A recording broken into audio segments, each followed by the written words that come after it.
Halo guys, welcome back di Numpang Podcast.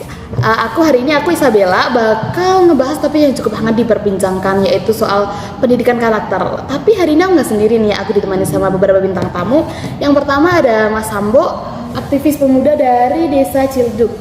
Terus ada juga Mbak Putri, aktivis mahasiswa. Dan yang terakhir ada Pak Kevin nih, seorang guru muda yang berjasa banget.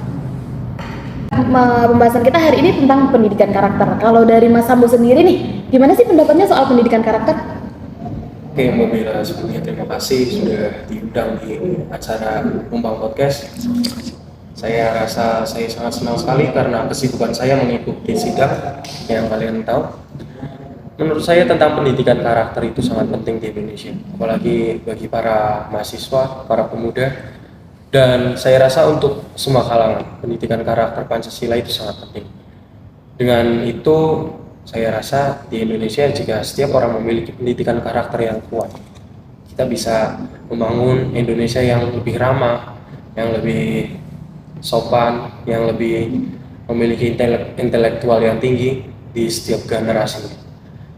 Dan saya rasa dengan pendidikan karakter kita bisa mulai melalui sekolah, melalui lingkungan sekitar kita. Kita bisa selalu men-sharing apa yang bisa menjadi sebuah gerakan untuk membuat pendidikan karakter yang bagus di Indonesia. Seperti itu. Oke, seru banget ya apa yang udah dipaparin sama Mas Alam. Kalau dari Mbak Putri sendiri, kalau di dunia kampus kan Mbak Putri masih mahasiswa nih ya. Itu tuh gimana sih Mbak soal penanaman pendidikan Pancasila buat pendidikan karakter di lingkungan kampus Mbak? Izin masuk ya Mbak Bella. Aku sebagai mahasiswa itu dalam lingkungan mahasiswa pendidikan karakter Pancasila itu benar-benar penting karena kayak kita tahu nih Indonesia itu kan negara bermoral, jadi dia punya karakter yang khusus. Dengan adanya Pancasila ini, menurut aku ini penting banget buat mahasiswa karena mahasiswa kan lagi mencari jati diri ya, itu harus banget dipupuk sama nilai-nilai yang terkandung dalam Pancasila. Aku sebagai mahasiswa udah ngerasain kayak nilai-nilai yang terkandung dalam Pancasila dalam kampus itu benar-benar ada dan itu penting banget buat diterapin gitu sih. Oke, kalau ini kan Mbak Putri sama Mas Sambo ini agak beda ya, yang satu aktivis mahasiswa, yang satunya aktivis di desa ya. Itu ada perbedaan nggak sih soal penerapan pendidikan Pancasila di kedua lingkungan tersebut? Boleh mungkin dari Mas Sambo dulu? Jelas beda, Mbak. Saya di desa sering ketemu orang yang tanam padi, nyabut singkong. Di sana saya rasa buat karakter Pancasilanya masih sangat tinggi. Karena kita tahu masyarakat desa memiliki rasa gotong royong yang tinggi, rasa kerukunan yang tinggi. Jelas tentu sangat berbeda. Di sana orang-orang tahu gimana caranya memperhatikan sesamanya. Gimana di sana tahu mereka mungkin bila ada yang kesusahan, dia langsung sigap, langsung peka kalau orang sekarang bilang. Tapi beda sekali dengan mungkin mahasiswa dan masyarakat kota. Kami di desa sangat-sangat menjunjung tinggi kerukunan, menjunjung tinggi gotong royong, dan jadi untuk menerapkan pendidikan karakter di desa, saya rasa itu sungguh sangat mudah. Karena itu memang adat istiadat kami. Seperti itu sih Mbak. Buat yang dibilang sama Mas Sambo itu nggak sepenuhnya benar ya, karena di lingkungan mahasiswa ini juga banyak yang masih bermoral gitu. Karena dari kita kecil nih, SD, SMP, SMA sampai kita duduk di bangku perkuliahan, salah satu yang kita junjung dalam bermoral itu adalah etika, dimana setiap sekolah atau perguruan pasti ada aturan-aturan mengenai etika tersebut. Jadi kalau misalnya ngomongin desa dan perkuliahan itu emang beda banget, dan menurut aku lebih tinggian di perkuliahan sih untuk moral gitu.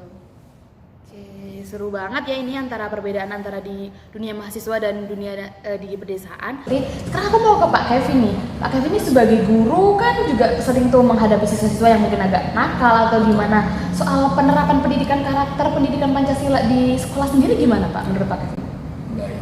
Kalau saya lihat pendidikan karakter Pancasila di sekolah itu sudah mulai meningkat Bu, tiap tahunnya, karena di dahulu di zaman ibu saya, di zaman bapak saya, itu pendidikan Pancasila itu hanya sebatas teoritis, hanya sebatas penghafalan dan tugas-tugas, dan mahasiswa dan murid-murid itu tuh tidak terlalu mengerti tentang apa sih yang mereka pelajari, apa sih yang mereka lakukan selama mereka sekolah.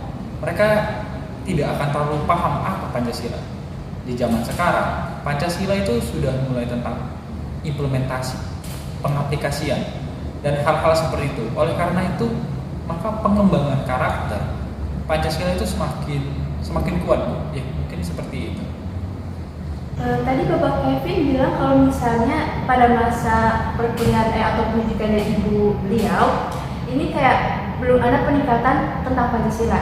Itu tuh kayak hal yang salah gitu. Itu tuh keliru. Bisa kita berkaca pada pemerintahan Soeharto di mana itu mahasiswa itu menggulingkan pemerintahan yang nggak benar gitu dari Soeharto, dan itu menunjukkan bahwasanya nilai Pancasila udah ada di zaman dahulu. Bahkan mahasiswa sebagai peran penting dalam pendobrak dunia politik atau sebagainya yang tidak mendasar ke Pancasila gitu. Itu sih menurut aku. Oke, baik. Terima kasih ya Ibu Putri. Tapi yang saya maksud di sini adalah di zaman dahulu hal-hal seperti itu hanya bagi kaum-kaum tertentu, kaum-kaum yang di atas. Kenapa Orde Baru bisa digulingkan? Karena kaum-kaum atas ini punya pengembangan karakter Pancasila yang baik, namun tidak menyeluruh di bawah-bawahnya, Bu. Nah, di sini yang saya maksud. Di zaman sekarang, anak SD, anak SMP itu sudah berdasarkan pembelajaran yang sama. Itu secara pengaplikasian, secara pengimplementasian, jadi tidak hanya hafalan. Itu yang saya anggap, saya katakan bahwa sudah meningkat di tiap tahunnya. Pengembangan karakternya sudah mulai meningkat. Jadi menurut saya itu kalimat Anda tadi harus dikoreksi. Bukan berarti pada zaman dahulu itu belum ada peningkatan, tapi itu adalah sebuah dasar gitu. Menurut Bapak Kevin itu ada peningkatan dan signifikan di masa sekarang. Menurut saya juga setuju, cuman di sisi lain juga ada dampak buruk. Kayak misalnya kemarin nih kita kan sempat online nih, banyak banget karakter-karakter mahasiswa yang kayak menurun gitu orangnya. Bisa kita lihat kalau misalnya lagi daring nih, lagi Zoom, dosennya kita berbicara, tapi kitanya tinggal tidur, makan, atau dan sebagainya. Itu di sisi lain ada peningkatan, dengan globalisasi juga ada penurunan gitu. Jadi menurut saya peningkatan itu ya seperti itu. Kayaknya pembahasan kita hari ini semakin seru ya teman-teman semuanya. Sekarang kalau boleh aku tarik garis benang merahnya, bahwa sebenarnya kedua pihak ini setuju soal peningkatan pendidikan Pancasila. Sekarang aku mau nanya ke Pak Kevin, ke Mbak Putri, ke Mas Sambo, mengenai menurut kalian tuh gimana sih metode pendidikan Pancasila yang cocok supaya bisa meningkatkan pendidikan karakter yang baik? Mungkin bisa dari Mas Sambo dulu. Saya rasa pendidikan di Indonesia harus ditingkatkan lagi penerapannya, karena kita tahu sebenarnya pendidikan yang cocok yang diterapkan adalah seperti dibanyakan prakteknya. Seperti yang kita tahu di Indonesia, kita hanya sering melakukan atau mempelajari teori-teori saja, sedangkan prakteknya saya rasa kurang. Dimana kita juga harus menanamkan di dalam pendidikan itu bagaimana rasa cinta terhadap Pancasila, bukan hanya terhadap Pancasilanya saja, tapi juga terhadap pengimplementasiannya di dalam kehidupan sehari-hari. Seperti yang dari background saya dari seorang masyarakat desa yang berkecimpung di kehidupan desa. Kami mencintai apa itu Pancasila, dan kami mencintai juga kegiatan-kegiatan yang ada di desa kami, mengimplementasikan Pancasila di dalam kehidupan sehari-hari kami. Kami suka bergotong royong, kami rukun, kami suka bermusyawarah, dan tentunya itu kami selalu banyak melakukan praktek tentang apa itu Pancasila. Dan saya rasa kembali lagi harus menekankan pendidikan Pancasila di Indonesia harus banyak prakteknya. Begitu menurut saya. Oke, jadi hampir sama ya kayak apa yang tadi dibilang sama Pak Kevin soal implementasi. Kalau dari Mbak Putri sendiri nih sebagai mahasiswa lagi muda, lagi on fire banget nih, gimana Mbak? Metode yang efektif deh buat mahasiswa sekarang, buat pemuda zaman sekarang gitu? Menurut saya dari kaca mahasiswa nih, mahasiswa kan hanya para siswa. Sebelumnya saya setuju banget nih sama Bapak Kevin maupun Bapak Sambo ya, bahwasanya penekanan implementasi praktik nilai dasar Pancasila itu penting banget buat diterapin, khususnya di mahasiswa yang mana lagi berkembang menemukan jati diri. Dan apa ya, nilai praktik itu bakal membentuk moral-moral bangsa Indonesia, di mana mahasiswa ini sebagai tonggak perjuangan atau tonggak penerus bangsa Indonesia. Sebelum kita akhiri bincang-bincang kita hari ini nih, boleh nggak sih dari Mas Sambo, Mbak Putri sama Pak Kevin tuh kasih satu contoh produk ke produksi ya, gimana ya, seperti mungkin bisa mahasiswa atau pemuda desa atau mungkin dari siswanya Pak Kevin sendiri yang berhasil soal karakternya setelah diterapkan pendidikan Pancasila ini. Ya, kalau dari pemuda desa sendiri sudah tentu banyak yang berhasil dalam mendidik karakter Pancasila itu sendiri. Contohnya seperti Karang Taruna yang masih terlestarikan sampai sekarang di era modern ini, dan para anak-anak muda yang di desa yang masih mau tetap bergotong royong, masih mau tetap menjalin kerukunan antar sesama tanpa ada perpecahan, dan mereka tidak terlalu terpana oleh yang namanya gadget. Seperti itu kalau di desa. Kalau untuk di lingkungan kampus, bisa kita lihat implementasi Pancasila itu dengan adanya organisasi BEM, UKM-UKM yang dijalankan oleh mahasiswa, itu sih keberhasilan Pancasila di lingkungan mahasiswa. Baik, contoh keberhasilan kalau di sekolah itu sangat bisa terlihat karena dari anak SD, anak SMP, anak SMA sekarang itu diskriminasi itu sudah mulai menurun, dan juga intoleransi itu sudah mulai menurun.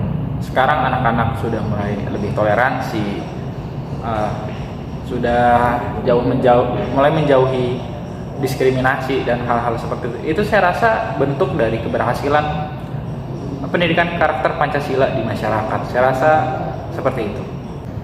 Oke, seru banget ya pembahasan kita hari ini, narasumber-narasumber kita yang juga asik banget buat diajak berbincang mengenai topik pembahasan ini.